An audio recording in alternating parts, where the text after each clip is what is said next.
Hi, welcome back. This is the second of a three-part mini-series on the importance of presence and deepening our writing lives. Today, I'm going to answer your question on how to tune our ears to discern the difference between the voices of inspiration, fear, and ego. So before we talk about inspiration, what that sounds like, how that works, what it is, let's talk about what inspiration absolutely is not. So a good place to start is with fear. A big one. Where does fear even come from?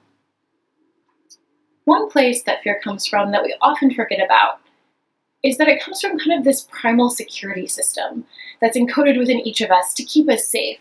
You know, it was originally there so that the wild beasts running through the fields didn't snatch us for lunch. But now it needs a new job. And so whenever we're vulnerable or courageous, fear shows up through this security system and tries to shut us down and to keep us small.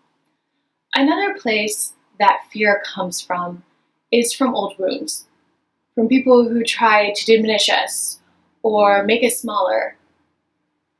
From those places, those voices, fear often likes to continue to speak.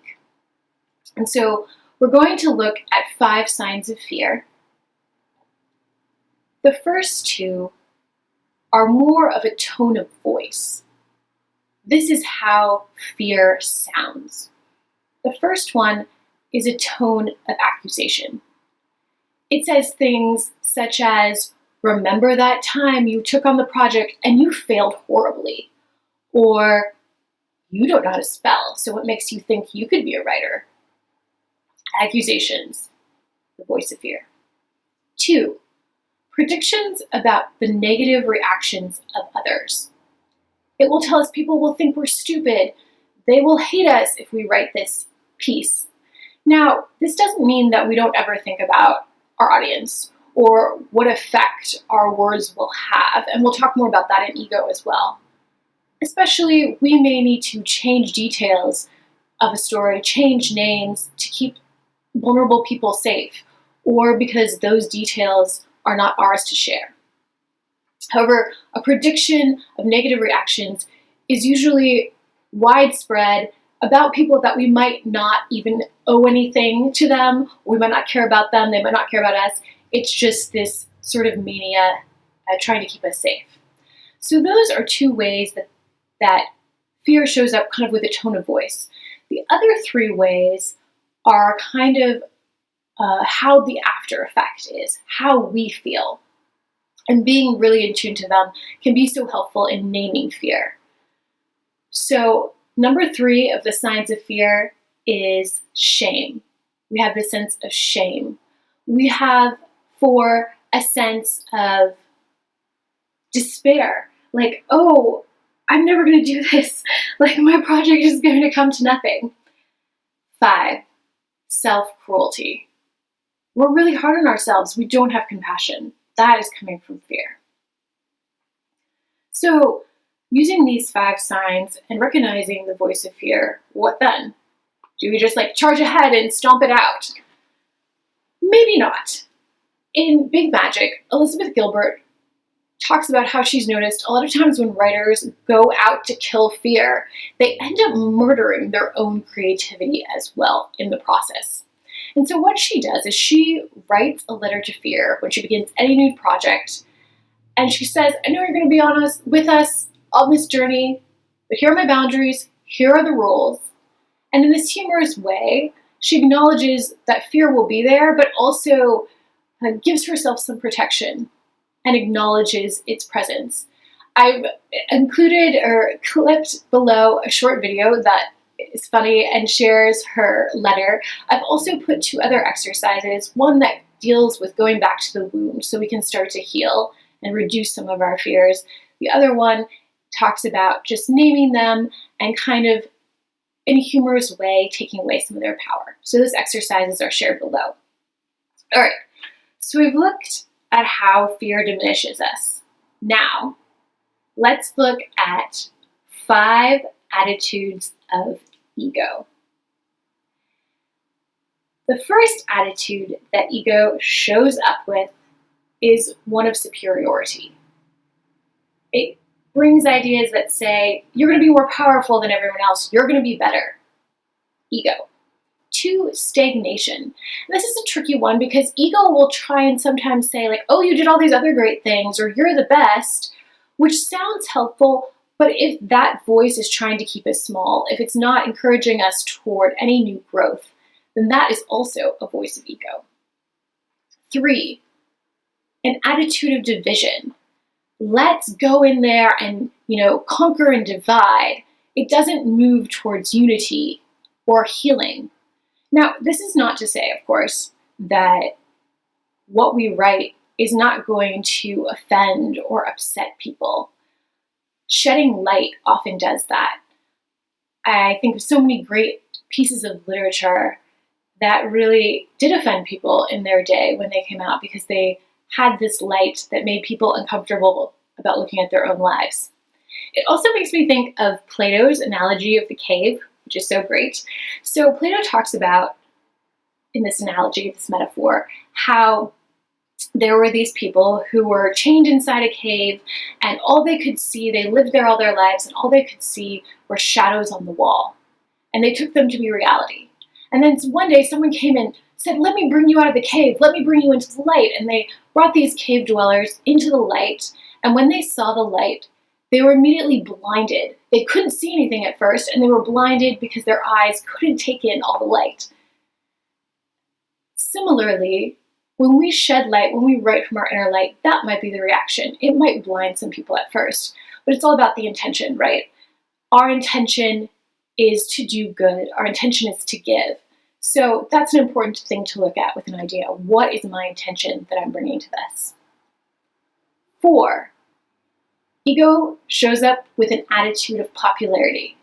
Now, this doesn't mean that what we write might not be on trend or fun. However, if the intention is for people to like us or to have more followers only, that is not coming from our creative light. That's not coming from a deep place within us. And then 5, an attitude of revenge.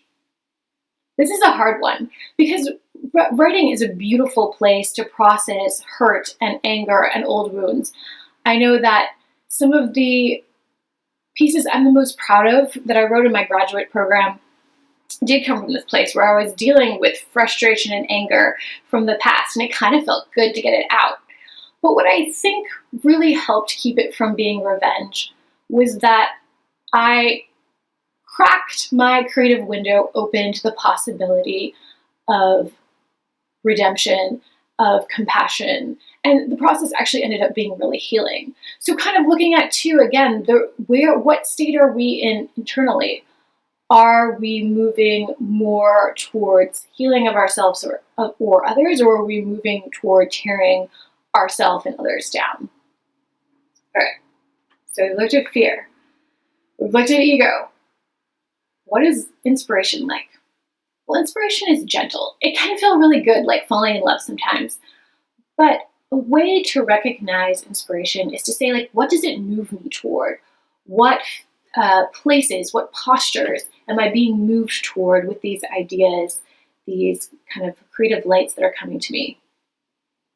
The first one is greater compassion for yourself and others.